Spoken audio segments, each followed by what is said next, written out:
Iwasafa, Namula Mon, Kanito, Kanigre, when I were modo, Hakapata, Pelisiva, Sinyama, Iwasafa, Namula Mon, Kanito, Kanigre, when I Yakada. It is critical that children under 5 get the emotional, psychological, nutritional, and developmental stimulation they need. This is a period of time in life when the brain develops the fastest, and the damage done in this period is irreversible. What happens if a child is HIV positive? What if his parents have died from the virus? What if the caregiver is ill? Research is showing that young children that are exposed, infected, or even affected by HIV have decreased cognitive development and an increased chance of abuse and neglect. Dr. Lorraine Scher is a researcher at the University College of London and has done considerable study in this area. We do know from adults, and this is all the adult studies, that over 60% are showing some kind of cognitive effect. Before treatment, before the arrival of antiretroviral, almost all people developed some kind of brain pathology. And we are now seeing some small cognitive effects, even for those who are on treatment.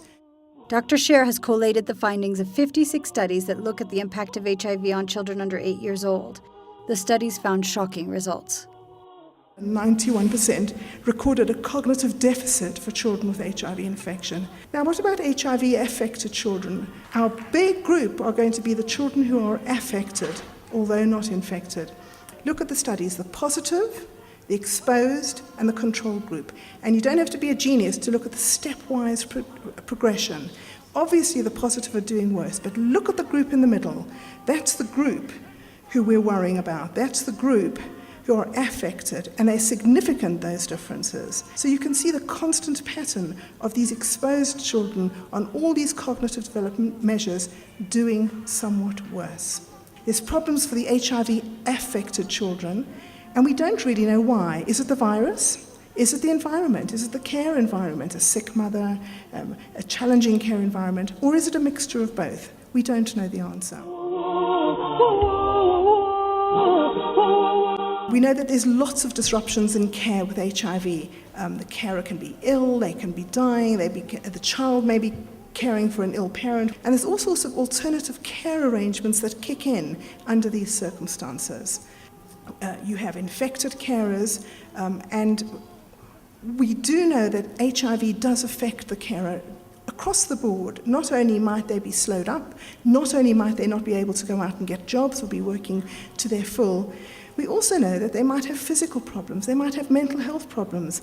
Our recent reviews show that 46% of adults will have some form of depression, 16% anxiety, some will experience what we call post-traumatic stress.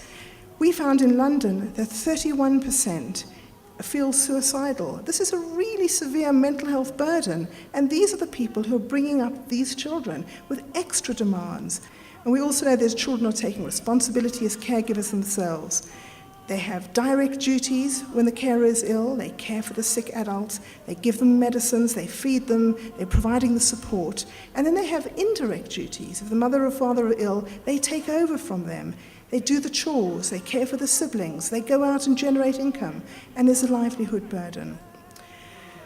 Some of them are actually parenting their younger siblings, as we all know about, and have the parentification issue. HIV positivity represented a 4.6-fold increase in institutionalized care. So that's where we're coming from. Here we have the problem of orphanages. Orphanages, we know, are associated with emotional and developmental problems. So what's happening? They're proliferating rather than being reduced. What's the effect of institutionalized care?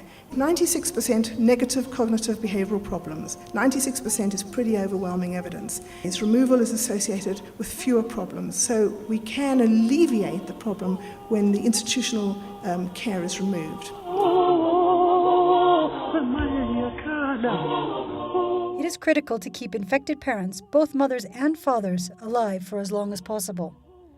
It is also important to provide support that enables families to stay together, and interventions that help parental mood help child outcomes. If it is not possible to keep families together, at least the siblings should stay together.